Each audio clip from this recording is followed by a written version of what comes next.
누가복음 5장 27절로 32절 우리 함께 말씀을 읽겠습니다. 그 후에 예수께서 나가사 레위라 하는 세리가 세관에 앉아 있는 것을 보시니 나를 따르라 하시니 그가 모든 것을 버리고 일어나 따르니라. 레위가 예수를 위하여 자기 집에서 큰 잔치를 하니 세리와 다른 사람이 많이 함께 앉아 있는지라.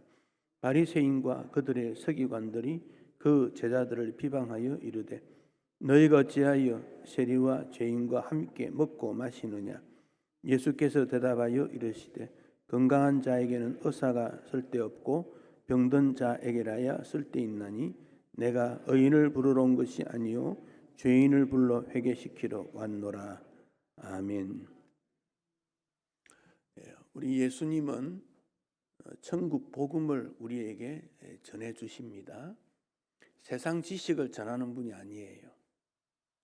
설교를 통해서 세상의 어떤 지식을 얻는 것보다는 천국의 내용을 여러분 받아야 돼요. 천국의 내용을 받는 거예요.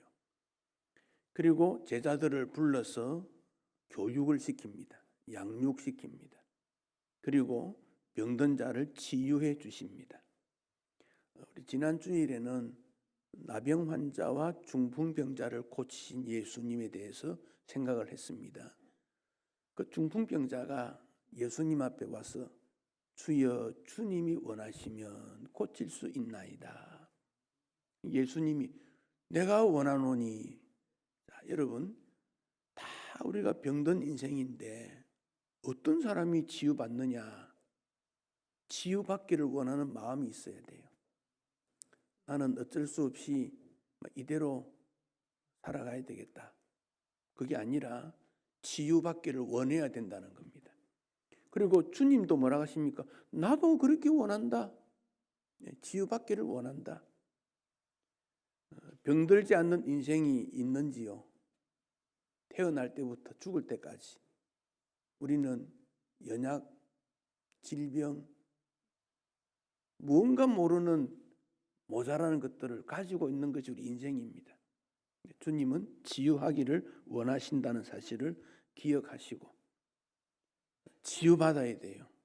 치유받는 과정에 있는 거예요. 그리고 가브나움으로 가셔서 세관에 앉아있는 레위를 보셨다 그랬습니다. 27절에 세리가 세관에 앉아있는 것을 보시고, 이게 보시고 하는 이 말씀은 한번 스쳐가면서 저 사람 전도해야 되겠다 느낀 게 아니라 주목해서 봅니다. 계속 다니시면서 반복해 다니시며 아하, 저 사람이 좀 성실한 것 같고 저 사람이 하는 일이 또 그러면서 뭔가 복음을 전해야 되겠다는 생각을 하게 된 거예요. 집중해서 보셨다는 거예요. 집중, 관심을 가지고. 우리 주님이 우리를 스쳐 지나가는 것이 아니라 예배 드릴 때, 생활할 때 집중해서 보고 계세요. 주목하고 보고 계세요. 아, 저 사람이 구원받아야 될 필요가 있겠다. 집중해 보신 거예요. 그 당시 세리는 로마에 일을 하니까 유대인들이 좋아하지 않았지요. 그리고 가브나움이라는 곳은 교통이 아주 중요한 그런 곳이기 때문에 지나가는 사람들이 도로로 하는 거 있지요. 지나갈 때 도로 내는 거, 그것도 거두는 그런 역할을 한 것 같아요. 세리를 보시고 우리 예수님께서 나를 따르라, 나를 따르라. 여러분, 신앙생활은 뭡니까? 예수님 따르는 겁니다. 신앙생활은 예수님 따르는 거. 단순해요. 신앙생활은 복잡하지 않아요. 신학자들이 너무 복잡하게 만들어서 그렇지 신앙생활은 단순합니다. 예수님 보고 따라가는 거예요. 예수님 보고 따라가는데 우리가 동일하게 신앙생활을 시작해 할지라도 목표를 잃어버리면 방향을 놓치게 되고 여러 사람이 동시에 예수님을 따랐지만 격차가 벌어져요. 신앙생활도 차별이 생겨요. 제가 대학 다닐 때 학교에 체육대회를 하게 됐는데 좀 그 일에 좀 계획도 하고 하는데 마지막에 마라톤이 있었어요. 학교 바깥에 도로를 뛰으려면 그 부산시에다가 허락을 받아야 돼요. 그래서 어디까지 몇 시부터 몇 시까지 그렇게 시간 허락을 받아요. 그 당시 자동차가 잘 없었으니까 또 억지로 한 사람을 또 빌렸어요. 그래서 반환 지점에는 어떤 학생이 서서 깃발을 갖고 어떻게 한다고 했더니 연락했더니 그 경찰 기동대에서 2대를 보내줬어요. 그래서 앞에 이렇게 깔고 가고 제가 앞에 제가 선도차를 탔어요. 그리고 이제 학교에서는 출발 신호를 땅 하니까 전 학생이 다 뛰었으니까 그게 중요한 행사였어요. 그래서 막 정문을 전부 뛰어나갔습니다. 근데 출발할 때는요, 전부 밝은 모습으로 끝까지 가야지. 출발했는데 하자마자 조금 언덕이 있었습니다. 그때부터 축축 처지기 시작하는 거예요. 10km 마라톤이니까 그렇게 먼 거리는 아니지만 5km 지점에서 반환을 해야 되지 않습니까? 제일 앞에 뛰는 친구들은 열심히 잘 뜁니다. 반환하고 돌아오가지고 그런데 언덕 거기에 아직까지 넘어오지 못한 친구도 있어요. 그 신앙생활이라는 게 언덕도 있고 또 편한 데도 있지만 그런 고비들이 참 많이 있습니다. 근데 그 고비들을 목표를 두고 꾸준히 달려가야 돼요. 그게 신앙생활이에요. 중도에 낙오되면 안 돼요. 여러분이 이 땅에 살아갈 때 참 인생 길은 예측하지 못한 일이 많지 않습니까? 내적으로도 생기고 가정에도 일어나고 사회도 일어나고 국가 환경도 그렇고 그럴 때 목표를 세웠으면 끝까지 가야 돼요. 갈수록 이 차이가 납니다. 갈수록 시간이 흐를수록. 그러나 목표를 향하여 계속 가는 사람은 기었고 완주할 수 있어요. 끝까지 달려야 되지요. 나를 따르라. 예수님께서 나를 따르라 그랬어요. 언제까지 따라야 됩니까? 천국 갈 때까지. 천국 가서는 뭐 따를 일 없는 것 같아. 천국 갔는데 뭐. 그러나 천국 갈 때까지는 죽음의 직전 죽는 순간까지 주님 따라야 돼요. 근데 상황이 어떻습니까? 아플 수도 있고 힘이 들 수도 있고 즐거울 수도 있고 머릿속에 복잡한 염려, 고통, 고민도 있고 그렇지만 끝까지 주님을 따른다. 이거 변하면 안 됩니다. 우리 예수님이 제자들을 보고 따르라 그랬는데 예수님의 12제자 중에 어부가 더 많지 않습니까? 한 7명쯤 되거든요.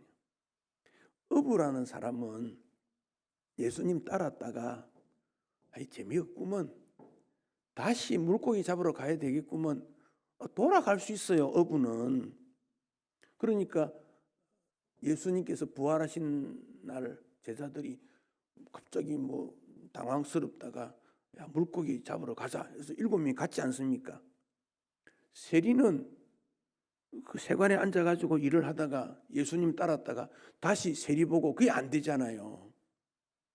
그래서 어떤 사람은 뭐 그만두고 다시 갔다가 또 다시 올 수 있겠지요. 어부가 그래요. 근데 세리는 달라요. 세리는 그만두면 그 일 못해요. 내가 이제 그만뒀으니까 또 잠시 쉬었으니까 또 내가 와서 일하겠어요. 그럼 누가 해주겠습니까? 안 되지. 이게 세리라고 하는 레위는 좀 독특한 그런 분이고 또 레위라는 이름을 보면 집안이 오랫도록 믿음 생활을 했던 그런 사람 아니겠습니까? 나중에는 마태라는 이름으로 바꾸었지요. 그래서 마태복음을 기록하게 되지요. 신약의 27권 중에 마태복음이 제일 앞에 나오지 않습니까? 27권 성경 중에 가장 논리적이고 유대인들에게 복음을 전할 수 있는 그가 마태예요. 그러니까 이 마태가 상당한 인물이었다는 걸 알 수 있지요. 그 마태 이름은 하나님의 선물인데 예수님이 지어준 이름이에요. 마태복음에는 마태라고 나오는데 마가나 누가는 레위라고 나와요. 마태는 자기는 나는 마태라고 불러달라 한 것 같아요. 근데 친구들은 레위라 불렀어요. 전통 이름이지요. 우리는 각자 이름이 다 있는데 하나님이 불러서 너 성도야, 일꾼이야 이름을 정해주는 거 아닙니까? 그러니까 세리를 통해서 마태를 통해서 우리가 여러 가지 배울 수 있지요.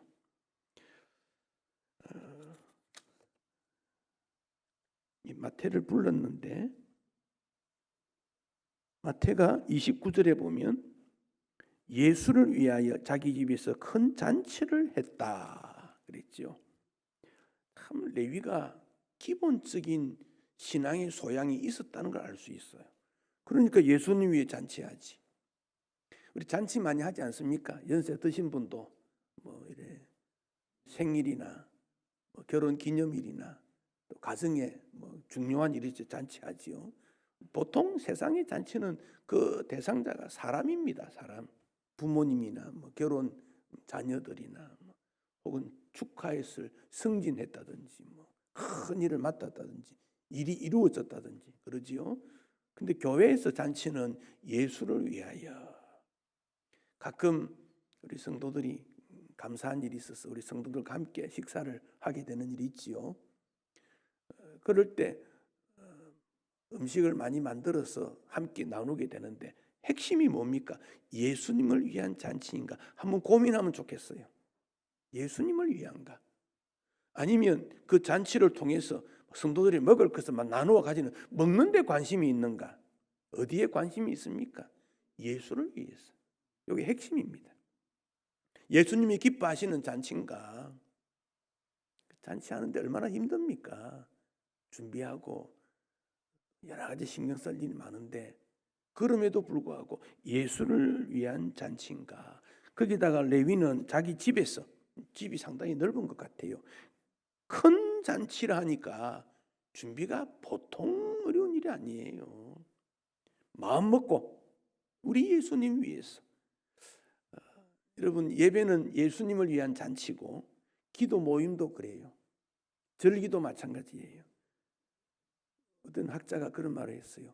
그리스도가 없는 그리스도 교회. 교회에 예수님이 없는 교회가 되고 말았다는 거예요. 주인공이 없어져 버렸어요. 신앙생활에 있어서 예수님을 놓쳐버렸어요. 그러니까 어떻게 신앙생활인지 모르고 당황하는 일이 생겨요. 그래서 예배나 기도나 모든 일에 예수님이 중심이다. 교회에서 잔치도, 전도대회도, 체육대회도 예수님이 중심이다. 그걸 생각해야 됩니다. 큰 잔치를 베풀 때 레위가 재물도 많이 쓰지 않았겠습니까? 음식 만드는데 다른 사람 거 가지고 할 수 없잖아요. 이것도 저것도 다 큰 잔치를. 그리고 세리, 다른 사람. 성경 본문 전체를 볼 때는 거기 주로 초청을 누가 받았냐면 세리들이 왔어요. 그러니까 레위는 동료 세리들과의 관계도 좋았다는 걸 알 수 있고 그가 예수님을 믿고 난 다음에 생각하니까 내 동료들도 예수 믿으면 좋겠다 하는 생각을 한 것 같아요. 전도는 누가 잘합니까? 친구가 제일 잘해요. 친구가. 어릴 때 어떻게 교회 왔어요? 물으면 친구 따라서 그러지 않습니까? 친구가 제일 전도 잘합니다. 우리가 밖에 나가 전도하는데 쉽지 않아요. 학교 교실에서 동료들에게 그때 제일 잘할 수 있는 게 이 전도예요. 예수님을 위한 잔치가 전도지요. 올해 우리 교회는 기도와 전도라는 이 두 가지를 우리가 좀 집중하면 좋겠다 그런 생각이 듭니다. 또 교회는 그게 사명이니까요. 에스겔서에 보면 성전에서 물이 흘러나왔는데 처음에는 아주 적은 물이에요. 맑은 물이 적은 물인데 나중에 가니까 발목도 무릎도 허리도 사람이 헤엄칠 수 있을 만큼 찼다. 에스겔 시대가 언제입니까? 이스라엘 역사에서 가장 어두울 때입니다. 애굽에서 노예 생활할 때 어둡지요. 남북 이스라엘 분열 어둡지요. 그러나 바벨론의 포로 잡힐 때가 가장 어두울 때입니다. 결국 나라가 망했지 않습니까? 그런데 하나님께서 에스겔에 보여준 것은 그 어두운 때에 성령의 역사로 말미암아 하나님의 나라가 왕성하게 나타나서 그 물이 강을 흘러서 바다로 가서 각종 열매가 맺히고 꽃이 피고 주릉주릉 푸른 그런 나라를 말하지 않습니까? 하나님 나라를 말하는 거예요. 예수님 당시에 그렇게 어려움을 당했는데 예수님이 십자가 지시고 제자들이 세워지고 성령의 역사가 일어나고 교회가 세워지고 수많은 박해가 있었지만 교회가 지금까지 존재하지 않습니까? 예수님 오실 때까지. 그러니까요. 살아가는 모든 일이 막 힘들고 고통스럽고 문제가 많고 염려가 많을 때 하나님의 나라 복음은 어떻게 이루어지는가? 하나님이 주도하시고 주님께서 역사해 주셔서 사람이 볼 때는 망할 것 같고 안 될 것 같은데 하나님의 나라가 이루어지는 것, 이게 하나님의 나라 역사예요. 그러니까 진리운동이, 예수님을 통한 진리운동은 승리하게 되어 있는 이유가 주님이 주도하시기 때문이에요. 사람이 하는 일은 안 돼요. 안 될 수 있어요. 그런데 하나님이 주도하시는 일은 하나님이 주도하시는, 하나님이 이루시는 거지요. 레위가 볼 때 돈 거두는 세리, 로마의 앞잡이들, 또 여기 사람들을 많이 했지만 사실은 죄인들을, 그 당시에 죄라 죄인이라고 평받는 그 무리들이 많이 모인 거예요. 그러니까 바리새인과 서기관들이 그 모습을 보았어요. 그들만 있었겠어요? 세리, 죄인들, 또 그 자리에 예수님, 부름받은 제자들, 그리고 바리새인 서기관들이 본 거예요. 이들은 잔치에 참여했는지 안 했는지는 모르지만 제자들을 비방했다. 교회 일에는 비방받는 일 많아요. 세리가 예수님을 위해서 큰 잔치 베풀었다. 세리가 잔치 베풀었대. 죄인들이 모였대. 거기 예수 제자들이 함께 참여했대. 전부 비방거리 아닙니까? 사실은 그런 잔치를 베푸면 잘했다. 구약의 메시아, 신약의 그리스도, 메시아 그리스도 같은 뜻이에요. 기름 부음 받은 자. 구원자가 오셨으면 우리 모두가 환영하고 잔치를 우리가 해야 되는데 세리, 죄인들이 모여 사니 정말 잘했다. 우리도 동참해야지, 도와야지 이래야 되는데 비방했다. 여러분, 교회 일에 대해서 내 뜻대로 안 된다 하더라도 비방하거나 그러면 안 돼요. 참 잘한다, 힘써서 수고한다, 격려하는 그런 일이 있었어야 됩니다. 그러니까 예수님 뭐라고 하셨습니까? 건강한 자에게 의사가 쓸데없고 병든 자에게 쓸데있다. 32절에 의인을 부르러 온 것이 아니고 죄인을 부르러 왔다. 아주 중요한 말씀을 하셨습니다. 여러분, 건강한 자가 누구겠습니까? 건강한 사람. 다 우리가 건강하기 원하지 않습니까? 이 건강한 사람은 네 가지로 제가 살펴봤습니다. 첫째는 자기가 누군지 안다. 내가 누군지 안다. 다른 사람이 나를 어떻게 평가하느냐, 그게 기준이 아닙니다. 내가 나를 아는 거예요. 다른 사람들은 저 사람 똑똑해, 일 잘해, 성공했어. 그런데요, 자기는 자기를 보니까 똑똑한 것 같지가 않고 성공하지 못한 것 같고 여전히 고통스럽고 질병이 있는 거예요. 자기를 아는 게 건강한 거예요. 나는 이제 조금 있으면 천국 갈 거야. 그거 알아야 돼요. 영원히 사는 거 아닙니다. 조금 있으면 천국 갈 거야.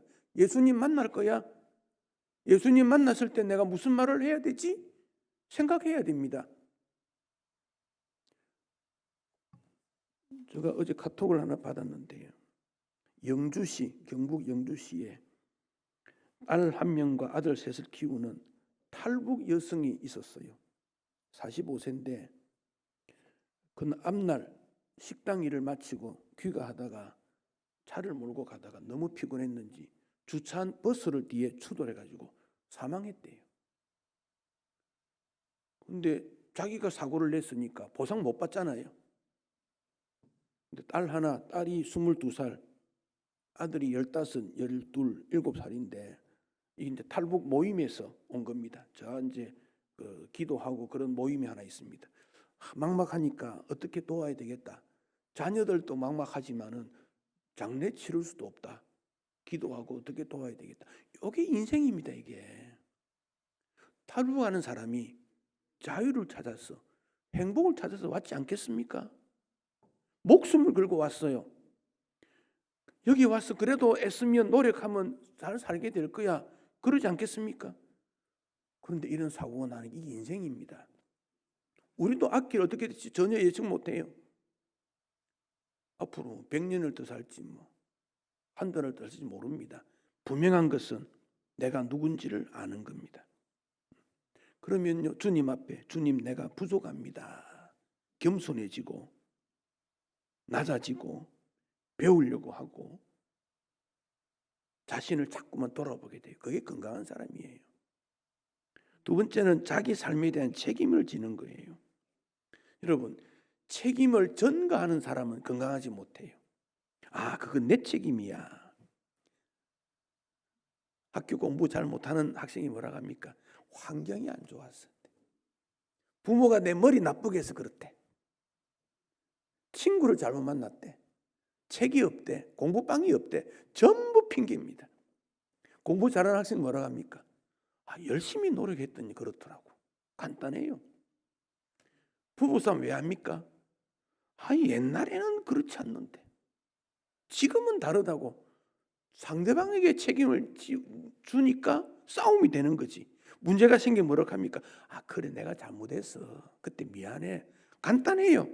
그런데 너 때문이야. 너를 만나서 내가 출세를 못했고 너를 만나서 이렇게 고생했고 그러면 계속 갈등이죠. 책임 전가 건강하지 못합니다. 어떤 교회가 건강합니까? 잘해봅시다. 잘못됐어요. 아이고 내가 도와주지 못하고 기도 못해서 미안합니다. 그게 건강한 교회지. 너 때문이야. 건강하지 못해요.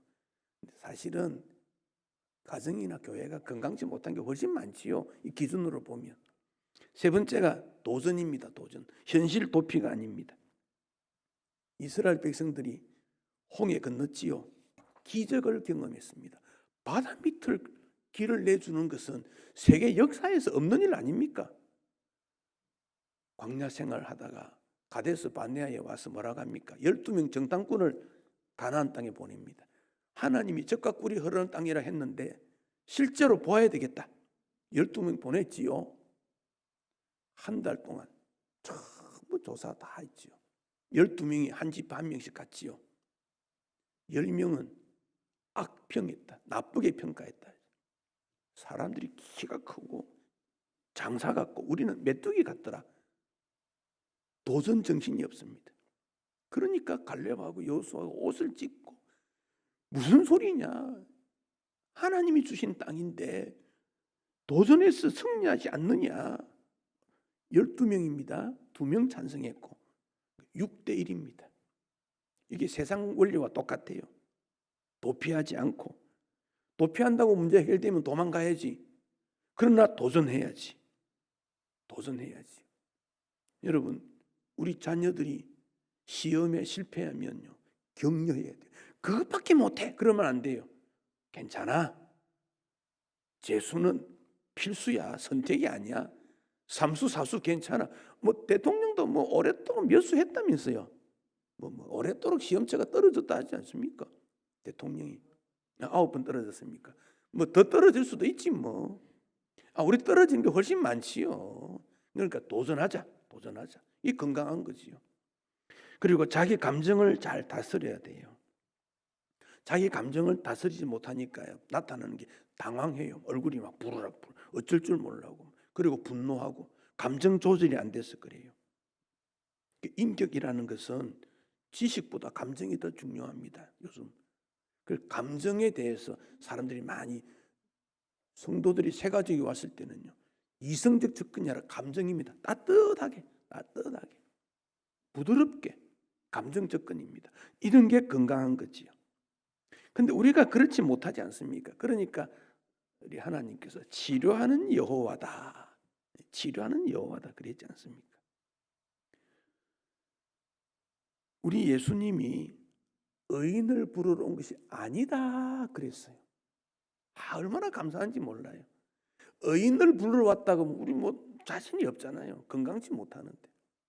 죄인을 부르러 왔다 그러니까 나도 대생자가 되는구나. 모든 사람이 죄인이라고 했습니다. 로마서 3장 10절. 의인은 하나도 없다. 하나님 찾지도 않고 무익하고 선을 행한 자도 없고. 그런데 모두 죄인인데 의인은 한 명도 없다. 50% 50%가 아닙니다. 의인 몇 명 있고 죄인이 많고 그것도 아니에요. 다 죄인이에요. 차이점이 뭡니까? 내가 죄인임을 깨닫고 용서받은 죄인. 그것도 죄인입니다. 왜? 용서받은 삶을 100% 사느냐? 그렇지 못하니까 죄인이에요. 모두 죄인이에요. 우리가 할 말이 없어요. 그러나 용서받았기 때문에 감사하는 거지. 다 죄인이지요. 이 말에 바리새인들이 얼마나 놀랐을까요? 죄인이라고 했으니까. 어렸을 때 할머니나 어머니가 몸이 아프면 신음소리 끙끙 앓아요. 끙끙 앓아. 끙끙 대지요. 몸이 아프니까 신음소리 내는 거지요. 듣기 싫지요. 그죠? 죄인의 소리는 듣기 싫어해요. 왜? 원망하고 불평하고 계속 아프다 그러니까. 그런데 우리 예수님은 아프다고 하는 소리를 들어주시는 분이에요. 그게 신음입니다. 신음, 부르짖음입니다. 우리의 기도를 하나님께서 듣는다고 한번 생각해 보십시오. 전부 끙끙 앓는 것만 소리 내는 거예요. 감사와 기쁨이 얼마나 되겠어요? 10% 되겠습니까? 기도에 한 줄 넣으면 많이 넣은 거지. 기도 뚜껑 열자마자 이것 달라 저것 달라 아프다 없었다 괴롭다 슬프다 뭐 다 그거 아닙니까? 끙끙 앓는 소리예요. 이게 죄인이 아닙니까? 이것은 또 확산도 잘 돼요. 전염병처럼 감기처럼. 그러니까 우리 사회가 처음 끙끙 앓는 소리만 내는 거예요. 시위하고 데모하고 끙끙 앓는 소리입니다. 여러분 그런 사람 보면 불쌍하다 생각하지 저것들이 그런 말도 하지 맙시다. 불쌍합니다. 누가 아프다 뭐 없다 하면 그래 그게 당연하지. 나에게 있는 건 나눠주지 못해서 그렇지. 그렇게 생각하면 쉬워요. 신음소리 죄인이기 때문에 그래요. 그들에게 복음을 전하는 일이 우리의 사역이기도 합니다. 경상대학에 주선태라는 교수가 있는데 이분이 아름다운 시작에는 책을 하나 썼습니다. 이분 어머니가 점쟁이 늘 따라다니며 아들 데리고 가서 점치고 그랬대요. 나이가 드니까 너 정치하지 마. 예수 믿지 마. 2마디 남기고 죽었대요. 어머니 유언이 정치하지 마. 예수 믿지 마. 그 2가지였다는 거예요. 그래서 그래 정치도 안 하고 예수 안 믿으면 되지. 그러다가 어머니가 참 많이 뒷바라지 해가지고 박사가 되고 교수가 된 거예요. 대학에서 6년 가르치다가 안식년이 되었습니다. 미국 코네티켓 대학에 갔습니다. 개건 교수로. 그래서 연구하고 여행하고 운동하고 즐겁게 지냅니다. 한 6개월쯤 지났는데 그 딸이 소영이라 그래요. 옆집에 아주머니가 소영이 데리고 교회 가도 되지요? 그러더래요. 주중에는 학교에 가니까 이분은 운동하고 이랬는데 일요일에는 딸이 있으니까 집에 있어야 되잖아요. 옆집 아주머니가 교회 데려가니까 잘 됐다. 보내고 자기는 골프 치러 간 거예요. 크리스마스가 됐는데 교인들이 소영이 너는 아빠 없니? 이리 물었다는 거예요. 그날은 아이들이 발표 잔치도 하는데 그래서 소영이가 아빠한테 그 말을 하니까 아버지가 아빠 없니? 이거 아이한테 큰 충격이겠다. 그래서 함께 교회 갔습니다. 그런데 그날 예배에 마음의 문이 열리고 눈물이 나고 그러면서 신앙생활을 시작했는데 가장 큰 어려움이 어머니 제삿날이었습니다. 그렇지 않아도 유언을 어겼는데 예수 믿지 말라는 유언을 어겼는데 제사를 어떻게 지낼까? 제사장을 차렸습니다. 딸 앞에 두고 기도했습니다. 하나님, 내가 처음으로 소리내어 기도합니다. 왜 이렇게 기도하는지 아시지요? 지금부터 엄마한테 제사를 지내는데 이건 하나님 질투하시는 우상 숭배 아니고 지난 날의 추억 때문이니까 이해해 주세요. 그리고는 뭐 절도 하고 밥도 먹고 헤어졌는데 자기는 엄마 앞에서 몸이 떠나지를 못하는 거예요. 왠지 자꾸 아파요. 영원히 아파요. 그래서 그가 고민하다가 글을 썼습니다. 자정 무렵 엄마와 단둘이 앉았다. 한동안 말을 못했는데 눈물이 흘렀다. 그러다가 말문이 열렸다. 엄마가 틀렸어. 지금까지 나는 엄마 말 잘 들어서 멋진 아들이었지. 지금 나는 엄마보다 더 똑똑하고 현명하고 엄마가 가르쳐서 박사가 되고 교수가 되었잖아. 근데 생각해보니 엄마가 잘못된 거야. 우리 집에서 굿할 때 동네 사람들이 보지만 나는 창피하게도 무당이 시킨 대로 절했고 대학생 아들이 효자라는 말 듣고 기뻤고 경동시장에서 자라를 사가와서 물통 들고 갈 때 다른 사람의 자리를 양보받아가며 대성리 팔당댐으로 가서 자라를 방생시키면서 자라를 보고 두 손 모으고 허리 숙여 절하는 그 엄마, 그러면서 나에게도 하라고 했잖아. 나 그래 했어. 이제 엄마가 바꿔줄 차례야. 엄마의 잘난 아들이 나야 하나님께 선택이 된 거야. 예수장이가 되어서. 이건 사람의 힘으로 어쩔 수 없는 거야. 그런데 엄마 버려두고 하나님 앞에 가려고 하니 마음이 아파. 그래도 엄마 미신 버리고 교회 가고 싶어. 엄마 어떻게 하면 되겠어? 엄마가 교수된 아들을 쫓아와야 돼. 교회에 하나님 만나러 가야 되겠어. 이런 내용입니다. 교수되고 박사되어도 예수 믿고 나니까 이게 뭐가 세상이 다른 거예요. 세상이 달라져 보인 거예요. 스스로 죄인임을 깨달으니까 하나님의 부르심이 얼마나 감사한지 몰라요. 세리가 돈도 좀 벌었고 지역의 유명 인사였지만 예수님 만났더니 인생이 달라지게 된 것이지요.